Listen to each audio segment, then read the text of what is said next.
Last week দাওয়াত ছিল উর্মি আপুর বাসায়। তো সেদিন আমরা সবাই মিলে আপুর বাসায় গিয়েছিলাম।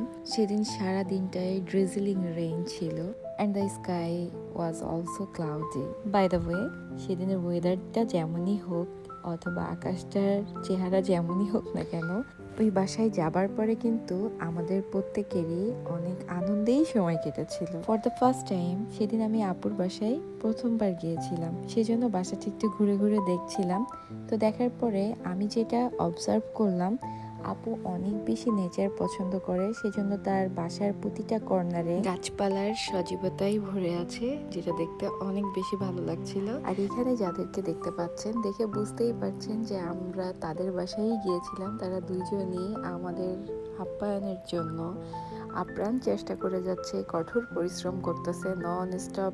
যখন থেকেই গিয়েছি তখন থেকেই দুইজনে একটা না একটা কাজ নিয়ে মহাব্যস্ত। আর আমরা তো সবাই সাজুগুজু করে ম্যাম হয়ে ঘুরে বেড়াচ্ছি। তার বড় নমুনা হচ্ছে ডোনা আপু। বাহিরের ঝিরিঝিরি বৃষ্টিতে আমার আবার একটু মন চাইলো যে গার্ডেন থেকে ঘুরে আসি আর একটু ভিজে আসি, সেজন্য আমি গার্ডেনে ঘুরে বেড়াচ্ছিলাম। আর এইদিকে এক এক করে আপুর গেস্টরাও চলে আসছিল। আমরা ছিলাম ফার্স্ট গেস্ট, আর এটা হচ্ছে আপুর বোন শর্মি আপু।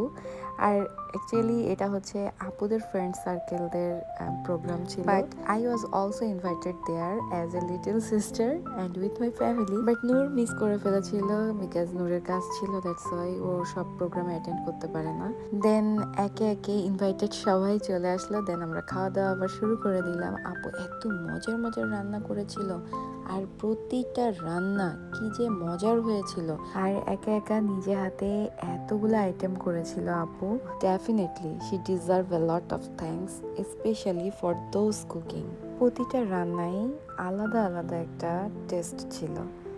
আপুর বাসায় সেদিন যেহেতু অনেক গেস্ট ইনভাইটেড ছিল, সবাই সবার ফ্যামিলি নিয়ে গিয়েছিল, সেই জন্য এক টেবিলে বসে একসাথে খাওয়া পসিবল ছিল। আপুরা বান্ধবীরা আলাদা এবং ভাইয়েরা আলাদা, বাচ্চারা আলাদা বসেছিল খেতে। খাওয়া দাওয়া শেষ হবার কিছুক্ষণ পরে আমরা আবার চা খেলাম, কফি খেলাম। আর চা কফি ছাড়া কি গল্প জমে বলেন তো। তারপরে আমরা আবার ডেজার্টও খেলাম। আপু এটা মজার পায়েস রান্না করেছিল, এটা বেশ টেস্টি ছিল। এটা আমি আগে কখনো খাইনি, ছানার পায়েস সম্ভবত এটা।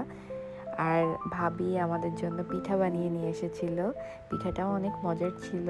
তো এইভাবে খাওয়া দাওয়া এবং গল্প আমাদের নন স্টপ চলতেছিল। আর এটা হচ্ছে আপুর বাসার স্পেশাল মেম্বার, সে আমাদেরকে দেখে লুকিয়ে বেড়াচ্ছিল, এত লক্ষ্মী বাচ্চাটা।